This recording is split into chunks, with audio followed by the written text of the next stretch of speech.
Perfect. All right, welcome everyone. Super excited to hear some awesome ideas from some very experienced and knowledgeable investors.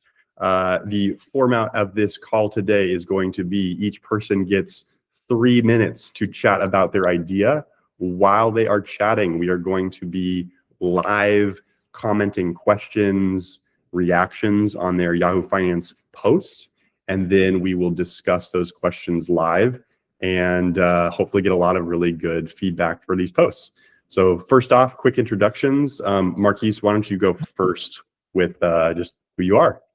Sure, yeah. I'm Marcus Blank, and I've got a couple of businesses. I run an investment management company in Minnesota called Blank Capital, and I also have a side project that I just launched called Small Cap Newsroom.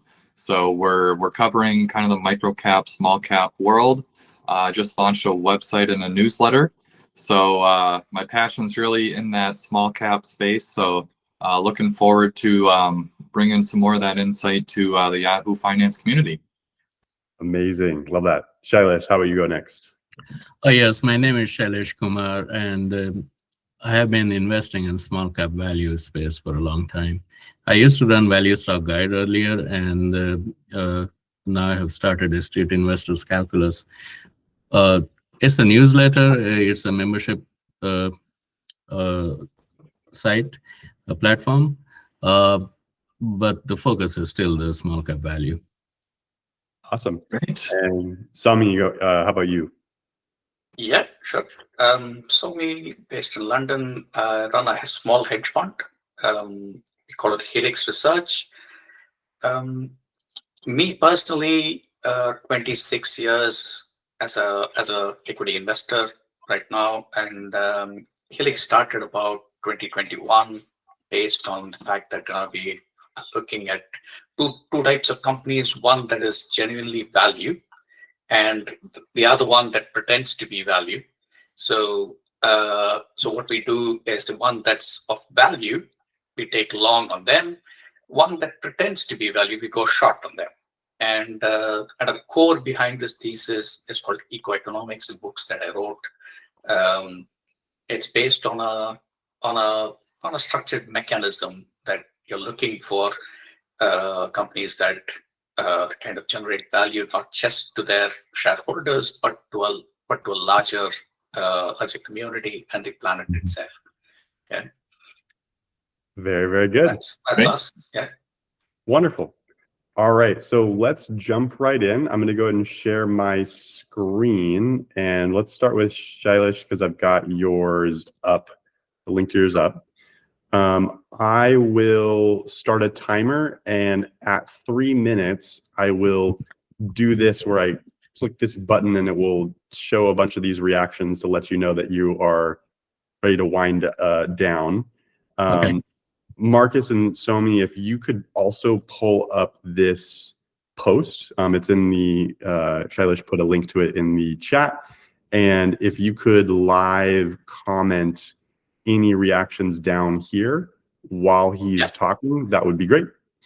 But yeah, Shailesh, go ahead and take it away. All right, Nathan, you're going to scroll for me. Sorry, up here. Okay, so I'm going to be talking about Graham Holdings Company. I said small cap. This is kind of a mid cap stock. It's about $4 billion in micro cap, in the market cap. I think we all actually know Graham Holdings, even though it's kind of outside of our radar. This company used to be called the Washington Post Company. And this is the leftover after the Washington Post newspaper was spun off and sold to Bezos. That happened in 2013. Catherine Graham, which you, of course, if you follow Warren Buffett, you know, who was a good friends with Warren Buffett, ran the Washington Post Company for a long time. Then Donald E. Graham, her son, took it over.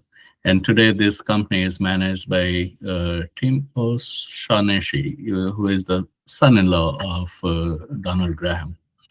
So In a way, it is like a family-run business. The company, after the newspaper was sold, has evolved into a holding company, kind of like a small conglomerate, much like Berkshire Hathaway. So today they own Kaplan, which is a big educational services company, testing, etc.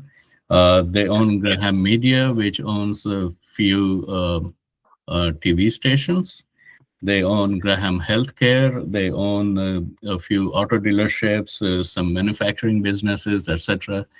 They own a media company called Slate, and they also own the journal called Foreign Policy. So I think it looks like a very eclectic group of businesses, but they have been doing a very good job of squeezing profit margins out of these businesses, and they're also very actively acquiring and disposing of businesses as it makes sense to do. In terms of valuation, I looked at this as a sum of parts valuation. And so to me, I broke it down into like, Nathan, if you can scroll, I can show you the different groups. So I broke it down into education, auto, broadcasting, healthcare. These are the four major segments. And like thinking is, if this gives me enough value, I don't really need to consider the rest of the smaller parts. Mm-hmm. And so then I looked at this and I did a free cash flow multiple valuation and compared it to the peer group for each of the segments, right? So for education segment, I look at the peer group in the education sector. And with that, I came up with a total intrinsic value of about $6.8 billion. And to me, this is like a significant discount to where looking at where the stock price is today. And so, okay, it's a good entry point for an investor to get into this stock because you have a big margin of safety today. But I also think that based on the pedigree and based on the management ability and their history, this can be a really good long-term hold, just like Berkshire Hathaway used to be. And of course, we all know Warren Buffett sat on the board of this company for like 37 years or so. So, they're pretty much in the same mold. Very good. Thank you so much, Shailesh. So I was doing some commenting. I know it. The other two of you were also like pulling up other things. So I don't know if you were able to get your comments in yet, but definitely add those comments. This is the first time we've been doing this, so I'm wondering, would it make more sense to address some of those comments now, or should we make sure each of you talks first and then circle back to the first one? I think some of the comments, like you asked how long I've been holding, it's about 6 months, so it's recent. So I can just tell you that now. But some of the other comments, I may have to think about it, and then I'll get back to you offline. Perfect. All right, so let's move on to Marcus. Thank you for putting the link in the chat. I'll share my screen here, and let me pull up on this other side.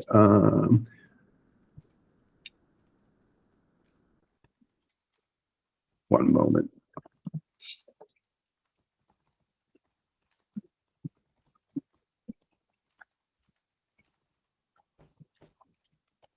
Okay. I'm on the right tab. Okay, so Marcus, would you be ready to start your pitch overview? Sure, yeah. Thanks a lot. So today I want to talk to you about a microcap idea. It's effectively a sole source monopoly hidden in plain sight. So this company is Optex Systems, OPXS. And here's the simple premise. You can't build a US Army tank or fighting vehicle without this company. So they manufacture the periscopes and sighting systems for the Abrams tank, the Bradley fighting vehicle, and the Stryker. They own the eyes of the US Armored Fleet, essentially. So Despite being critical to national security, it trades at a market cap of about 100 million. So it's a small company, pretty thinly traded. The bull case, so I think of three catalysts. One, it's a sole source moat. So Optex isn't just a supplier for many parts. They're the only qualified supplier. So qualifying a new vendor for laser protected Optex takes years and millions of dollars. So they've got a regulatory and technical moat that gives them stickiness with the programs. As the U.S. Army modernizes to the Army of 2030 with the M1E3 Abrams and the XM30, Optex is already winning contracts for these prototypes. So the second part is the geopolitical supercycle. We're in this period of renaissance of armor. So with the ongoing conflicts in Ukraine, it's triggered a global restocking cycle. And Optex is seeing orders not just from the US, but from foreign military sales as well. Backlog has expanded to 45 million, and that's a record high. So they've got plenty of runway here going forward. And then a margin inflection. So Optex has high fixed costs, but low variable costs. So as revenue is scaling up over 30 million, their margins expand pretty rapidly. So they just hit mid 28% in Q3 2025, and they're debt free. So cash flow goes right to the bottom line. So yeah. Sorry. Bear case, customer concentration. So that's the biggest risk. About 90% of the revenue is tied to U.S. defense prime contractors in the government. If the DoD decides to cut land vehicle funding to pay for ships or planes, Optex will take a hit from that. Liquidity and size is another risk. So it's a micro cap.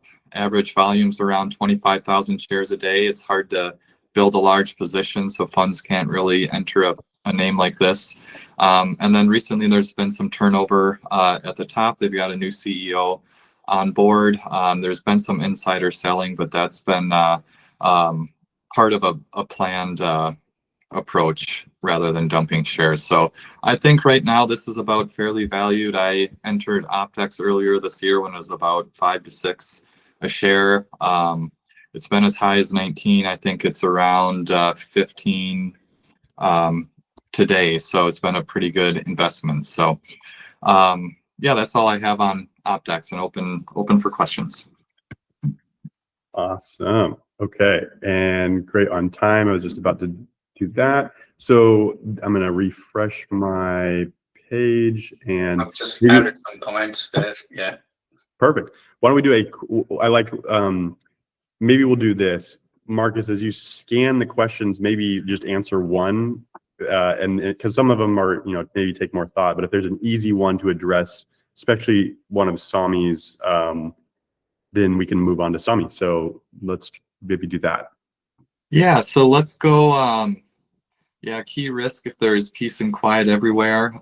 Yeah, definitely that's kind of a good risk, I guess, how you want to, depends on how you do that. So yeah, that's definitely a risk. I think with the new defense budget of the current U.S. administration, I don't think there's any shortage of funding in the pipeline in the near term. So, but long term, yeah, hopefully that's the case.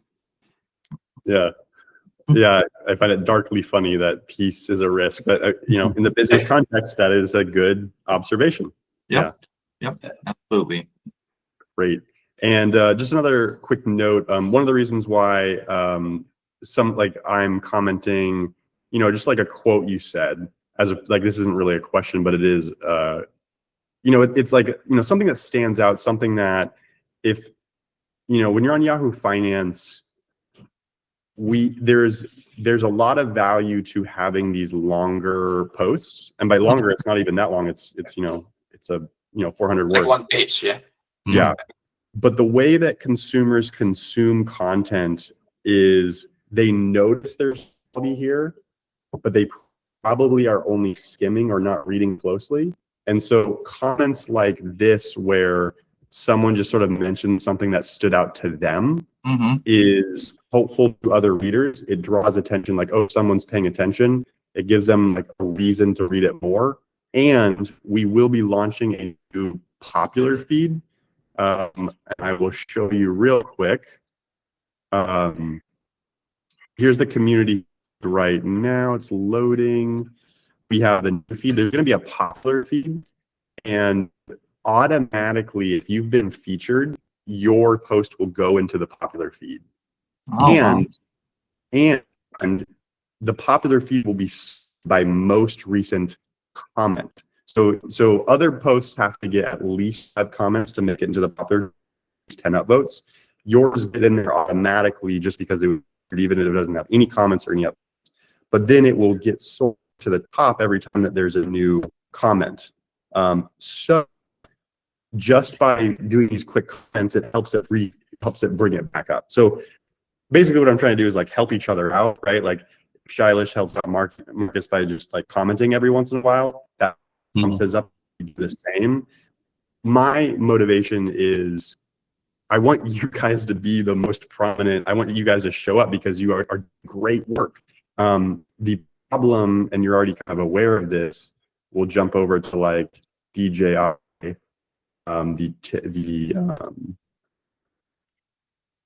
we jump over to Jones Industrial Average and we look at the community over here, most of the content on Yahoo Finance from the community is just, you know, short, not very good content. Like this is really not that valuable, that one.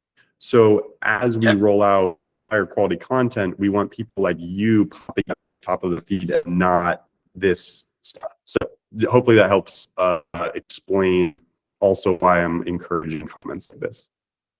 Right. Yeah, very helpful. Yep. Cool. Okay, so on to Sami. Let's pull up your post. There it is. And shared tab. And all right, Sami, the floor is yours. Okay. In the current sort of economic situation, basically the global economy is slowing, declining sort of a situation, and the US numbers, basically the leading numbers aren't very encouraging. So what I look at is there are a few things that people will still do even if the economy is bad. They will still buy food, they will still be paying rent, they'll still be paying mortgages, they'll still be paying their gas bills and whatever, gas and electricity, whatever. So it kind of feeds into that necessity trade, and that then boils down to saying, okay, can I maybe save a little bit by going to a discount retailer, right? That's where Dollar General kind of fits in, right? There is basically an upbeat sort of a thing in the market because the recent EPS estimates were better than their expectation, and people say that basically the turnaround is working, etc. Now, the way I kind of look at this is things only work when you have basically a wide moat and you're able to capitalize on that moat. Here is a company that doesn't have a wide moat, first of all. If you just look at the free cash flow, it's increasing, and basically many analysts say fantastic stuff about this. But the idea is free cash flow alone can be spent very easily, right? Next quarter, it can be gone, right? Or in about a year, it can be gone. What sustains that is free cash flow with an equivalent return on invested capital, right? Free cash flow is growing, return on invested capital is also growing, then you know for sure that this is definitely a pretty good moat. Here, what is happening is that's not the case, right? There is a drag on the return on invested capital. That's what I wanted to highlight first of all. But then you then look at what is happening at the back in terms of the operations of this company. they paid fines to OSHA. Many violations. Many of these violations are silly violations, like blocked fire exits. How silly can that get to for somebody who's operating so many stores, right? So I tend to look at these and say, is the management really efficient? One side is efficiency, the other side is effectiveness, right? While the numbers look efficient, the effectiveness seems to have been lost over here, right? The other part that I also looked at is, they claim to solve the food deserts, but what sort of food are they serving in those food deserts? It's highly processed junk, and they're it's basically convenience at the expense of public health, right? That's pretty much our sort of assessment. So we tend to take even though we find that the stock is fairly valued from a market perspective, it's unlikely to be of long-term value. So we're taking basically sort of, I can say, fading the rally sort of a stance here. So we're shorting it basically. Yeah. Wow, great. Thank you so much for that pitch. I selfish like quick question, but let's jump. I saw Marquise had some Marcus. Sorry, Mark. I keep on writing your name, and I know you told me before that people do that all the time, but I apologize. All good. Yep. But yeah, let's Sami, if you want to take a look at some of the questions, Marcus. Yeah, definitely.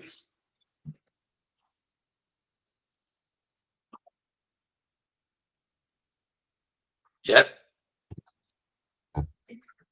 ROIC often overlooked. Yeah, that's correct. Still buy food. Yeah, exactly. Even when the economy is bad.